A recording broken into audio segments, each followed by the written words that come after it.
xonamizning remontini, mebellarni qaranglar, shuning bir-birisiga uyg'unlashib ketgan. Eng oxirgi modadagi mebellardan qo'yilgan. Posudalarini ham ko'ringlar, o'ta darajada go'zal.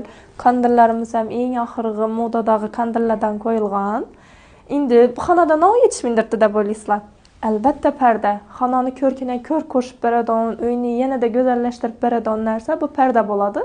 Pardalar esa bizning ijodimizdan bo'ladi. Nozik pardalaridan tanlov bo'ldi. Biza bu yerda xonamizni yanada hashamdor ko'rsatish uchun teatralka fasonidan foydalanganmiz. Original, shuningdek Gabrilladan foydalanib, chiroyli pardamizni ilib berganmiz bu yerda. Etaklarini ko'rishlaringiz mumkin. Original jakart materialidan sharshara ishlab berganmiz. Shuningdek neobichniy fasonda chiqdi pardamiz. Hamma detallarimiz alohida Toshkentdan podzakaz oldirilgan. Hamma narsamizning ranglari bir-birisiga uyg'unlashib ketgan. Bahramalarimiz ham, bubonlarimiz ham hammasi bir-birisi bilan uyg'unlashib ketgan. Hattoki ko'rishlaringiz mumkin, oddiygina detallarimiz, sutajlarimiz ham ranglari bir-birisi bilan uyg'unlashib ketgan original Turkiya mahsuloti bo'ladi hammasi. Kimga shunday sifatli, hamyonbop narxlarda chiroyli pardalar kerak bo'lsa, nozik pardalarini tikib qolamiz.